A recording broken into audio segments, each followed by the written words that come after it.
Hi, this is Brian Bassett, and welcome to this week's Very Angry Jets Translations. First up, Rex Ryan telling us exactly what happened yesterday.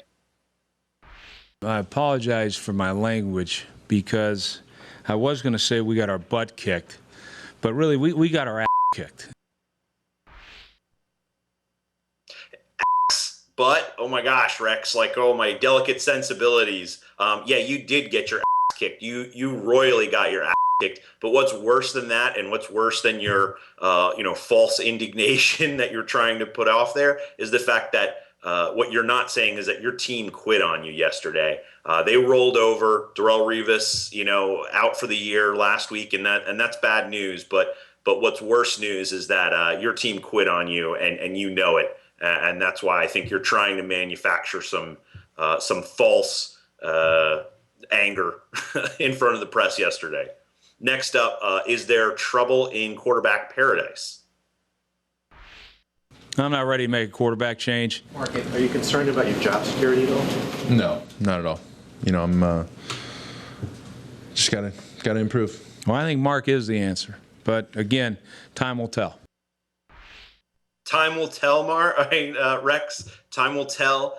It's been 3 years. Mark Sanchez is a good quarterback when he has time in the pocket. He's a good quarterback when he's decisive. And so when he has time, he can tell who an open receiver is. So, yeah, maybe in that sense, time will tell. But if Mark hasn't yet proven whether or not he's the answer for this team, he's never going to prove it. You look at other guys out in the league, RG3, you look at Cam Newton. Yeah, they're definitely on bad teams. But, hey, you know what? The quarterback is not a question on those teams. So in terms of it seems to us like Rex Ryan has given himself a little loophole there to eventually say, well, gee, I thought he was. I said I thought he was, but apparently he's not. So that's not a good sign when you hear something like that.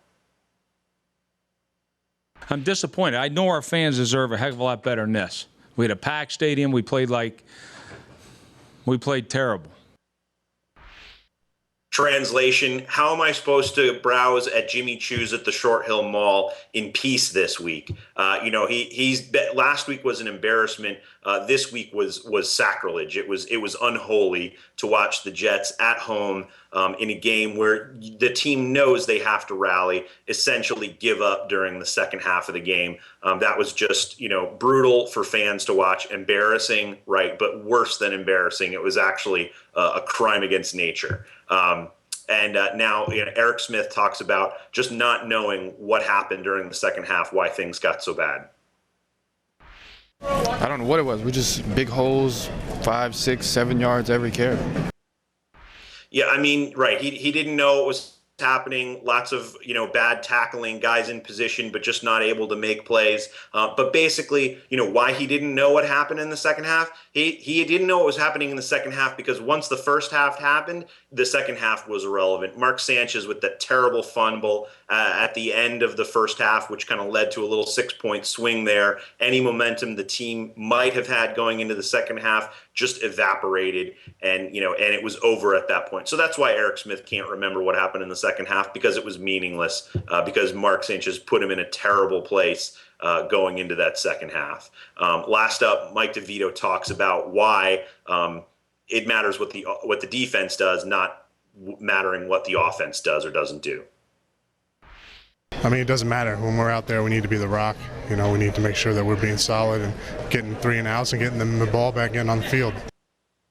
Right. The second, it doesn't matter what the offense does or doesn't do, because the defense was so bad, because they couldn't make a tackle, because they, essentially just let, Frank Gore and the rest of the Niners running team run all over them, because they got schooled by the Wildcat, something that they practice against more than probably any other team in the league. It doesn't matter what the offense does because the defense looked so bad. Now, yeah, does the offense need to score a single point to win a game? Absolutely. But at the end of the day, the defense is just as much to blame as the offense. We all thought the offense was going to be bad, but the defense did not. We did not expect this with or without Darrelle Revis.